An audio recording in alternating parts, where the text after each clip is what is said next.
Assalamualaikum warahmatullahi wabarakatuh. Bapak Ibu Guru PAI, pejuang PPG, kita bahas latihan soal UP PPG PAI tahun 2025 sesuai kisi-kisi. Kali ini topiknya sikap berwibawa, tegas, disiplin, penuh panggilan jiwa, dan samapta. Adapun indikatornya sebagai berikut: mengatakan benar atau salah sesuai dengan yang sebenarnya, dalam mendidik, mengajar, membimbing, mengarahkan, melatih, menilai, dan mengevaluasi peserta didik. Baik Bapak Ibu, kita awal dengan baca basmalah. Bismillahirrahmanirrahim. Soal nomor 1, Pak Ahmad adalah seorang guru PAI di sebuah SMP. Saat rapat kenaikan kelas, beberapa guru menyarankan untuk meluluskan semua siswa tanpa mempertimbangkan nilai asli. Alasan mereka, jika ada siswa yang tidak naik kelas, sekolah bisa mendapat citra buruk dari orang tua. Pak Ahmad menemukan ada beberapa siswa yang memang belum mencapai KKM, dan nilai sikapnya juga bermasalah. Jika Pak Ahmad memilih jujur dengan tetap melaporkan nilai apa adanya, sikap yang ditunjukkan adalah A. Menjaga nama baik sekolah meskipun harus berbohong. B. Mengatakan yang benar sesuai fakta walaupun beresiko. C. Mengikuti mayoritas agar tidak dianggap menentang. D. Membiarkan keputusan akhir ditentukan kepala sekolah tanpa masukan. Nah Bapak Ibu, sebelum jawab kita bahas dulu ya. Nah ini Pak Ahmad yaitu guru PAI di SMP Bapak Ibu. Nah saat rapat kenaikan kelas, beberapa guru itu menyarankan meluluskan semua siswa. Nah, alasannya agar sekolah tidak mendapat citra buruk dari orang tua. Nah, ternyata Pak Ahmad itu menemukan beberapa siswa yang belum mencapai KKM dan nilai sikapnya juga bermasalah. Nah, nih Bapak Ibu, dari kasus ini, jika Pak Ahmad memilih jujur dengan tetap melaporkan nilai apa adanya, ini yang mana nih Bapak Ibu sikap Pak Ahmad? Apakah A, B, C, atau D? Ya, jawabannya yaitu B. Mengatakan yang benar sesuai fakta walaupun beresiko. Adapun pembahasannya, guru wajib jujur dalam penilaian. Mengatakan kebenaran meski tidak populer adalah bentuk keberanian moral. Lanjut Bapak Ibu, soal berikutnya. Dalam ujian akhir semester, seorang siswa bernama Bondan mendapatkan nilai 45 dari 100. Namun orang tuanya mendatangi Pak Umar dan meminta agar nilai Bondan dinaikkan menjadi minimal 70 dengan alasan Bondan sudah berusaha keras. Mereka bahkan menawarkan hadiah sebagai tanda terima kasih. Jika Pak Umar menolak permintaan itu dan tetap melaporkan nilai sesuai hasil ujian, maka ia menunjukkan sikap A. Profesional, jujur dan dapat dipertanggungjawabkan. B. Tidak berempati terhadap perjuangan siswa. C. Keras hati dan tidak fleksibel. D. Mengabaikan perasaan orang tua siswa. Nah, baik Bapak Ibu, kita bahas. Ada siswa yang bernama Bondan nih. Nilainya itu 45. Nah, kemudian orang tuanya itu mendatangi Pak Umar. Untuk apa? Nah, supaya nilainya dinaikkan menjadi 70. Bahkan orang tuanya menawarkan hadiah sebagai bentuk tanda terima kasih. Nah, jika Pak Umar menolak permintaan itu dan tetap melaporkan nilai apa adanya, ini sikap Pak Umar yang mana nih Bapak Ibu yang tepat?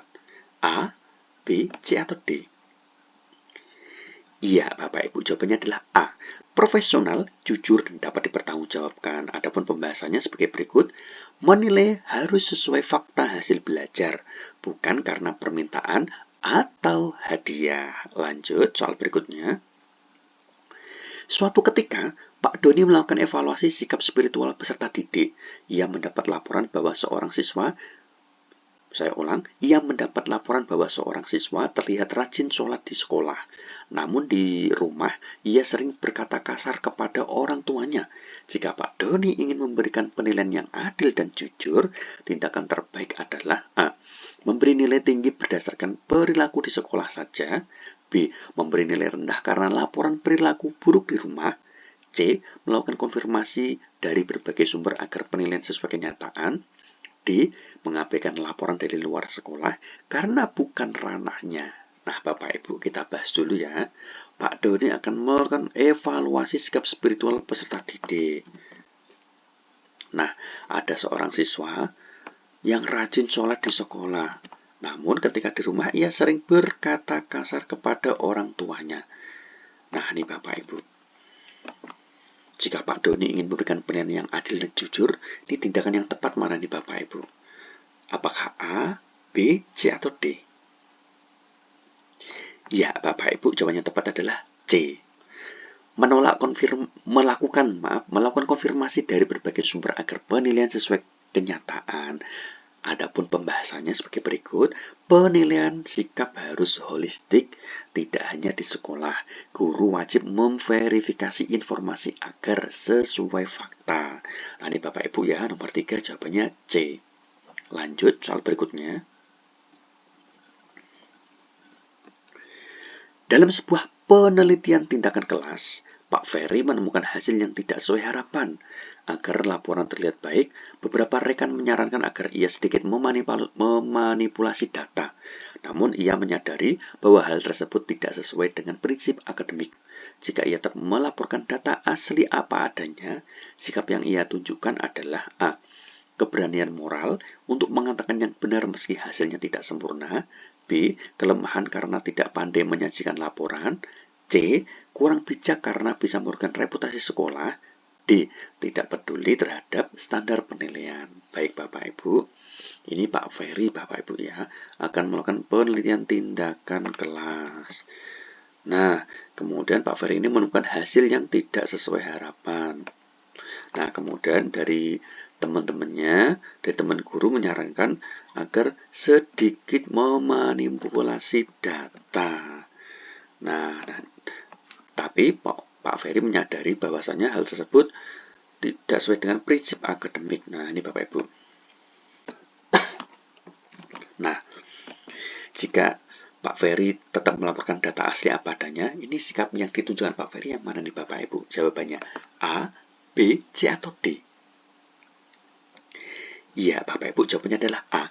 Keberanian moral untuk mengatakan yang benar meski hasilnya tidak sempurna. Adapun pembahasannya, kejujuran akademik lebih utama daripada hasil manipulatif. Lanjut Bapak Ibu, soal berikutnya. Seorang siswa bernama Adi mengaku sudah mengumpulkan tugas, tetapi setelah dicek di sistem, tugas itu tidak ada. Guru lain menyarankan agar Pak Ilham percaya saja demi menjaga perasaan Adi. Namun, Pak Ilham tetap memeriksa bukti dan meminta Adi menunjukkan salinan tugasnya. Jika terbukti Adi tidak mengumpulkan, maka Pak Ilham menegakkan nilai kejujuran dengan cara A. Membiarkan saja agar tidak mempermalukan Adi. B. Memberi nilai sesuai kenyataan meskipun Adi kecewa. C. Memberi nilai rata-rata agar semua siswa merasa adil. D. Mengizinkan Adi mengubah alasan agar tampak benar. Nah, ini Bapak Ibu, ada siswa yang bernama Adi, kita bahas dulu ya. Ia mengaku sudah mengumpulkan tugas, tapi setelah dicek Pak Ilham di sistem, tugas itu tidak ada. Nah, ini Bapak Ibu. Nah, ada guru lain yang menyarankan agar Pak Ilham itu percaya saja demi menjaga perasaan Adi. Namun Pak Ilham tetap memeriksa bukti dan meminta Adi menunjukkan salinan tugasnya. Nah, ini Bapak Ibu, jika terbukti Adi tidak mengumpulkan, maka Pak Ilham akan menegakkan nilai kejujuran. Dengan cara yang mana ini Bapak Ibu? Yang A, B, C, atau D? Ya, jawabannya adalah B. Memberi nilai sesuai kenyataan meskipun Adi kecewa. Adapun pembahasannya sebagai berikut. Guru harus konsisten dengan fakta. Nilai diberikan berdasarkan bukti nyata, bukan alasan. Demikian Bapak Ibu, bantu yuk channel ini supaya bermanfaat dengan klik like, komen, dan subscribe. Terima kasih. Saya doakan tahun ini lulus PPG. Amin. Wassalamualaikum warahmatullahi wabarakatuh.